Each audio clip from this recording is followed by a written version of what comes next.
ये कहानी एक छोटे से गांव की है जहां पर हर कोई शाम होते ही अपने घरों में बंद हो जाता था। गांव में एक पुराना हवेली था जो वर्षों से खाली पड़ा था। लोग कहते थे कि उस हवेली में किसी आत्मा का वास है और रात के अंधेरे में वहां अजीब अजीब आवाजें सुनाई देती थीं।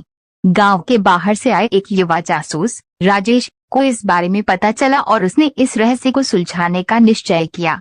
गांव वालों ने उसे चेतावनी दी, लेकिन उसने उनकी बातों को अनसुना कर दिया। राजेश उस हवेली में अकेले जाने का फैसला किया। रात का समय था, हवेली पूरी तरह से वीरान थी। राजेश ने जब हवेली के अंदर कदम रखा तो उसे एक अजीब सी ठंड महसूस हुई। हर कदम के साथ हवेली और डरावनी लगने लगी। अचानक उसे एक कमरा दिखाई दिया जिसके दरवाजे पर खून के धब्बे थे। उसने हिम्मत जुटाई और दरवाजा खोला। कमरे के अंदर एक पुराना बक्सा रखा था जिसमें डायरी थी।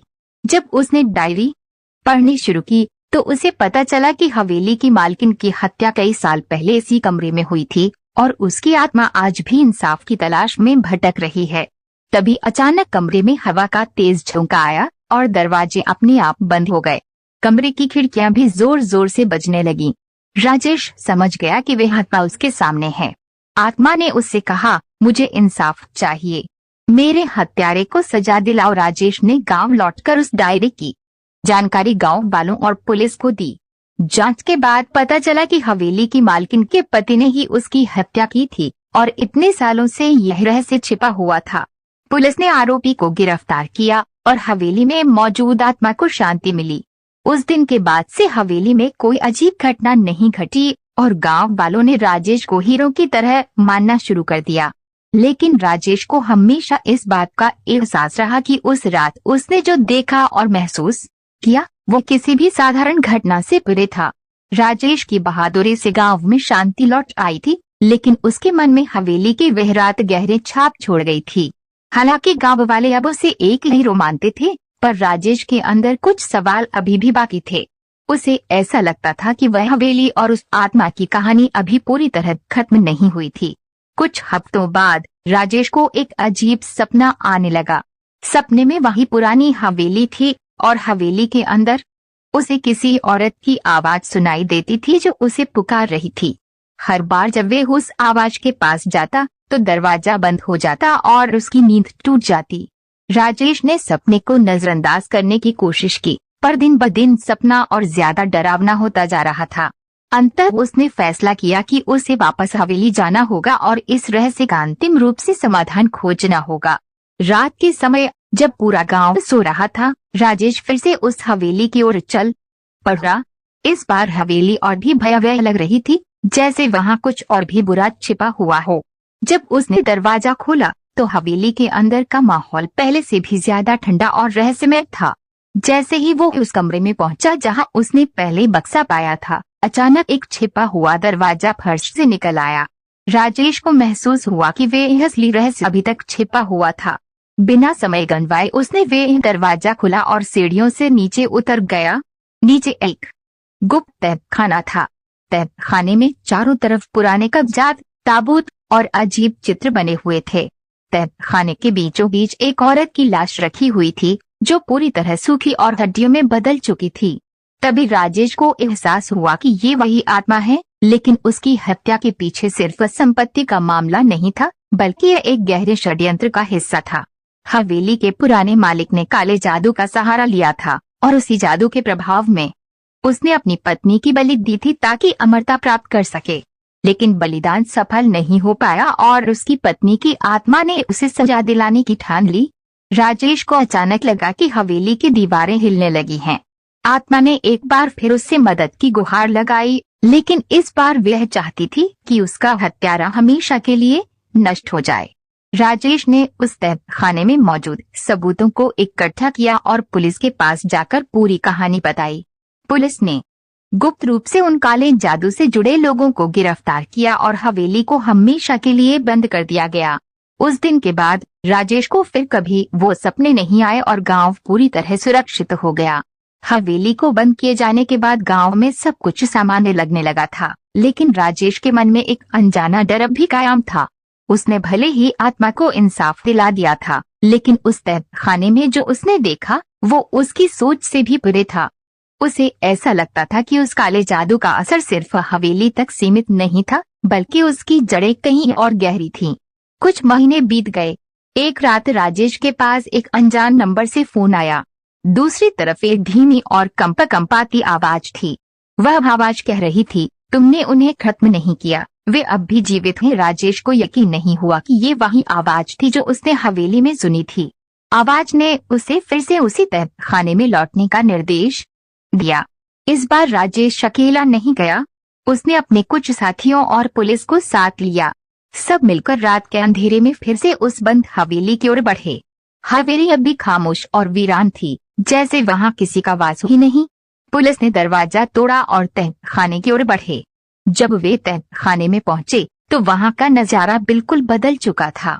जहां पहले पुरानी हड्डियां और काले जादू के निशान थे, वहां किसी गुप्त समाज की बैठक चल रही थी। ये वही लोग थे जिन्होंने काले जादू की प्राचीन प्रथाओं को जीवित रखा था। वे लोग राजेश और उसके साथियों के आने की प्रतीक्षा कर रहे थे। तभी अचानक चारों तरफ से उन पर हमला हो गया। काले कपड़े पहने लोग अजीब मंत्र बोल रहे थे और हवेली की दीवारें एक बार फिर हिलने लगीं। राजेश को समझ में आया कि ये लोग सिर्फ अमरता नहीं, बल्कि पूरी दुनिया को अपने अधीन करने का प्रयास कर रहे थे। पुलिस ने पूरी ताकत से लड़ाई की, लेकिन उन लोगों की शक्ति साधारण नहीं थी। तभी राजेश को एक पुरानी किताब दिखाई दी जो संभवतः उन सभी रहस्यों का हल थी। उसने वह किताब उठाई और उसमें लिखे एक विशेष मंत्र को जोर से पढ़ा। अचानक हवेली के चारों ओर एक तेज रोशनी फैली और वह गुप्त समाज के लोग एक एक करके धराशायी हो गए। मंत्र के प्रभाव से हवेली की सारी बुरी शक्तियां खत्म होगी और काले जादू की जड़ें भी नष्ट होगी। उस रात के बाद से गांव और हवेली पर से बुराई का साया पूरी तरह हट गया। राजेश ने महसूस किया कि वह एक खतरनाक षड्यंत्र का हिस्सा बन गया था, लेकिन उसकी हिम्मत और चतुराई ने उसे और गांव को इस बड़ी विपत्ति से बचा लिया। उसके बाद हवेली को पूरी तरह से ध्वस्त कर दिया गया ताकि वहां की कोई भी बुरी शक्ति कभी वापस न आ सके। राजेश अब गांव में एक नया जीवन शुरू कर चुका था, लेकिन उसकी ये भूतिया क्राइम स्टोरी हमेशा लोगों के दिलों में जीवित रहेगी। हवेली के ध्वस्त होने के बाद गांव में सब कुछ सामान्य हो गया था, लेकिन राजेश की जिंदगी में सब कुछ बदल चुका था। उसने सोचा था कि अब इस रहस्य का अंत हो चुका है, लेकिन कुछ दिनों बाद उसे एक अनजाना पत्र मिला। उस पत्र में लिखा था, तुमने जो देखा वह केवल शुरुआत थी, असली खेल अभी बाकी है।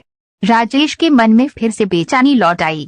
उसने सोचा कि आखिर कौन ये खेल खेल रहा है। क्या काले जादू के वो लोग सच में खत्म हो गए थे, या फिर कुछ और ताकतें अब भी उसके पीछे थीं? राजेश ने खुद को शांत करने की कोशिश की, लेकिन उसकी छठी इंद्रिय उसे लगातार संकेत दे रही थी कि कुछ बड़ा आने वाला है। उसने इस बार अपने कुछ भरोसेमंद दोस्तों और विशेषज्ञों की टीम इकट्ठा की, जिसमें इतिहासकार, पुरातत्वविद और जादू टोने के विशेषज्ञ शामिल थे। सबने मिलकर गांव के पुराने इतिहास और हवेली से जुड़े रहस्यों को गहराई से खंगालने का निर्णय लिया। जांच पड़ताल के दौरान उन्हें एक प्राचीन दस्तावेज मिला जो उस गुप्त समाज के अस्तित्व की पुष्टि करता था। ये दस्तावेज बताता था कि हवेली से जुड़े लोग केवल काले जादू के अनुयायी नहीं थे, बल्कि उनकी जड़ें एक और बड़ी शक्ति से जुड़ी थीं, जो सदियों से छिपी हुई थीं।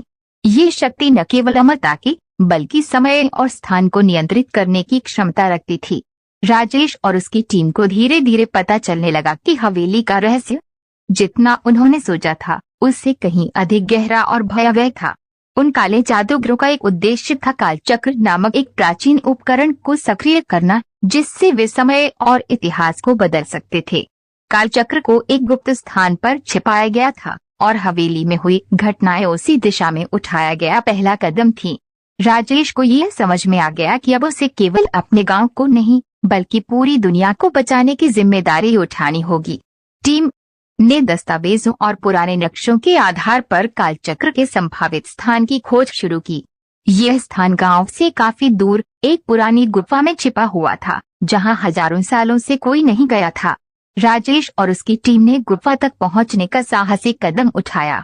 गुफा के अंदर का वातावरण बेहद खौफनाक था। चारों ओर अंधेरा और अजीबोगरीब आकृतियां पत्थरों पर उकेरी हुई थी।